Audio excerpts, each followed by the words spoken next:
Welcome back to Alpine Garage Sports, folks. I am your host here. My name is Chris, and I have a call to action. So if you are a subscriber to this channel, or even if you're not a subscriber, but you're here watching it or you watch us occasionally, I want to ask you to go to Michael Pollock's channel, who's above me here. Michael Pollock is our quality control analyst for the offense for the University of Colorado football. And this video is actually in response to the video that posted this morning on his channel. His channel is not very big right now. It's under 1,000 subscribers. We're not a whole lot bigger, but we have a really awesome group of subscribers. And I think we can pull him above 1,000 today. So I'm going to put the link to this show in the description. If you would go to his channel and watch that video, and then also comment down there and subscribe and let him know that Alpine Garage Sports sent you, that would mean a lot to me. And I know he would love to get above 1,000 probably, because the algorithm kind of picks you up at 1,000 sometimes. This particular show that you're seeing above me, Neely is doing the pregame show, the pregame show. If you have not seen this, then you need to go to the pregame show, and I'll link that in the description as well. And he posts this particular show, which is called The Whistle, on Michael Pollock's channel first, and then they put it on the pregame show's channel as well. They are just hilarious. Coach Hart and Coach Pollock are so funny. These guys have a chemistry that makes this show just fun to watch. And it's a couple of Southern guys that are talking about Colorado and kind of where they fit, and to ask questions about Colorado and what they should be expecting and what they should be doing and things like that. And this is right up my alley. So you guys know I'm Mr. Colorado, and I want to answer these questions for them. So I'm not going to show you their show. I want you to go and watch it on Michael Pollock's channel and subscribe. But I'm going to answer all of those questions. Then when you go back and you watch The Whistle, part 2, you're going to understand what I'm talking about. So here we go. So they're talking about how you can get grits in Colorado now. And before they came, probably there weren't a lot of grits in Colorado. And I would say that is absolutely true. So my family is from Texas. And so visiting my grandma back in the day, she would make grits every single day. And we would have Texas toast with it. And those grits were sweet grits. So they had sugar in them, a lot of brown sugar in them as well, and butter. They were debating back and forth about whether or not grits should be salt and pepper or grits should be sweet. So I just wanted to mention that. But one of the things that Coach Hart asked is, what is the food of Colorado? So I want to go down that rabbit hole just a little bit. And let's talk about, I want to answer this question for Coach Hart. Number one, yes, green chili is the food of Colorado. And here's the reason why. So green chilies are actually grown in the Southwest predominantly. And we have our own green chili called the Pueblo green chili. It's actually grown down in Pueblo, which is south of Colorado Springs, all the way down to the New Mexico border. And then New Mexico has its own green chili, which is probably more famous around the country, called the Hatch green chili. Now, the Hatch green chili has more notoriety, but we believe that the Pueblo green chili, because it's from Colorado, has the most flavor. So when you're buying your green chili, you go down to Pueblo, or you can buy them in local markets here, and you buy the Pueblo green chilies and you roast them. So you put them on your grill and you roast them and you turn the outsides black. You burn them.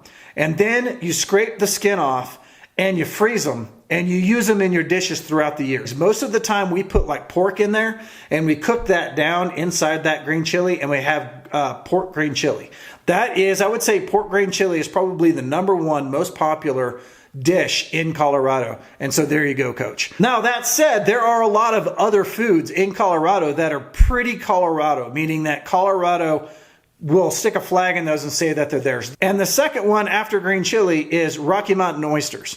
Now, Rocky Mountain oysters are a thing that not all of Coloradoans eat. Like, we don't eat them for breakfast every morning, but we have a very proud heritage in Rocky Mountain oysters. Now, what Rocky Mountain oysters are is they're basically bull testicles. You skin them, you slice them, and you fry them in cornmeal or flour or whatever you want to fry them in. And then you serve it with, whatever you want to serve it with. Because we are, believe it or not, you may not only see Colorado as mountains, but actually half of Colorado are ranches. It's basically Kansas. And so that's kind of where this process started. I would say it's a local delicacy. And when you find some place that can make good Rocky Mountain oysters, then that's the place to eat. You can also, most people make them on their own, and that's fun also. And number 3 are Palisade peaches. So you think Colorado, what is Colorado is basically mountains and desert, right? Well, yes, it is. But on the western slope of Colorado, so there is the front range of Colorado, which is where Boulder is. Boulder's on the front range. And then on the opposite side, where the mountains come back down, is the western slope. It's basically called Grand Junction. In Grand Junction, there is an area in there where they actually have created a very high altitude area that they can grow peaches in called Palisade Peaches. It's in Palisade, Colorado. What makes them so particularly good is they say that the altitude and the warm days and cool nights of the summer actually make these peaches more sweet than probably any other peach in the country.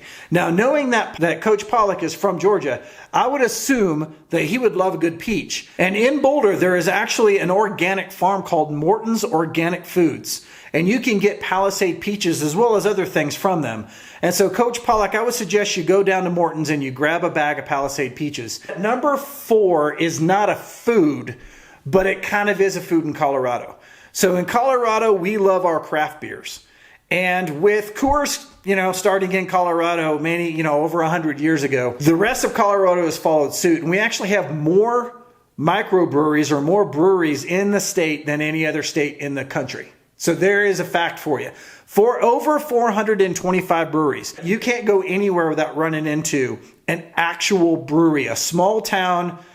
Here's just a storefront. You walk in it, you see all the beer making equipment in the background, and you go and you have some food and you drink their beer. And then you go over to this one and you have some more food and you drink their beer. And that's just kind of what we do here. So I'm going to say microbrews, that is one of our top delicacies. And the last one I'm going to bring up, we'll call this number 5 delicacy, is kind of strange because it's a little cannibalistic considering that we are the buffs. But bison is actually one of the top foods in Colorado. So we don't eat a lot of ground beef. We eat bison.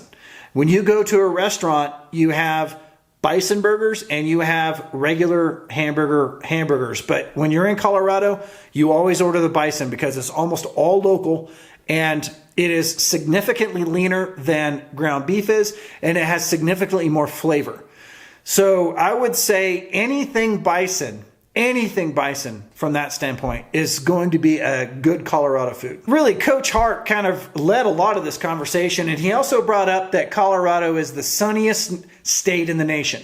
And that is true. We have over 250 days of sun here, and even the non-sunny days really aren't bad. And that's one of the reasons why Colorado has gained such a great following with people that come here for vacations, because it will snow, but when it snows, it'll snow fast. Like it'll snow in a day or two and it'll be gone. And the next day it'll be sunny. Even though it might be cold, it'll feel warm. And that's kind of what they're alluding to. The summers here are amazing.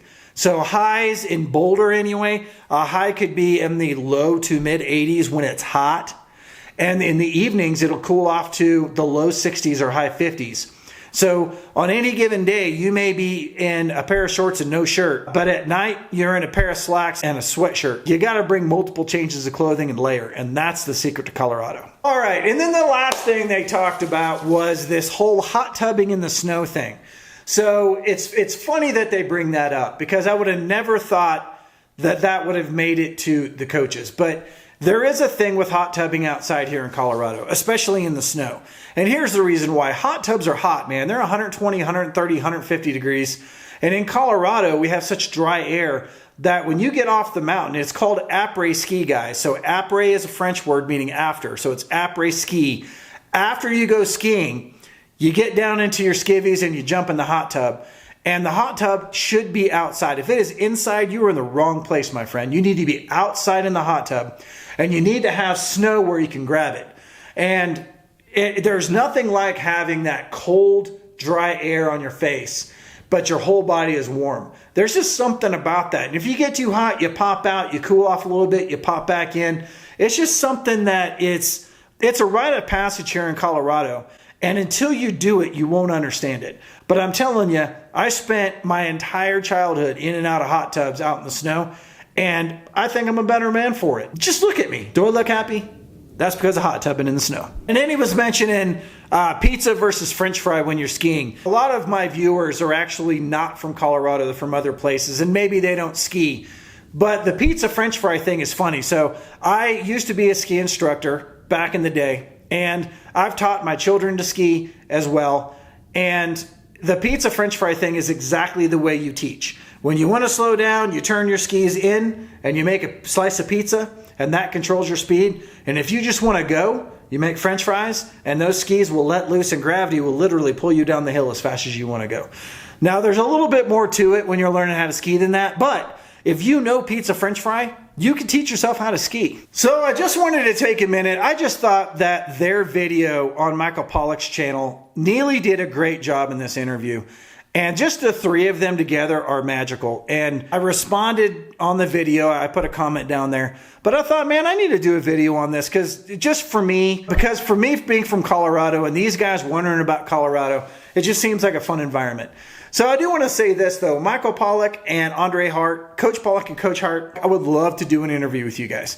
And I mean, I would actually love to do them with Neely and the two of you, but I understand that everybody's busy right now. We can go through everything you want to go through in Colorado, and I'll give you the best answer I can give you on it.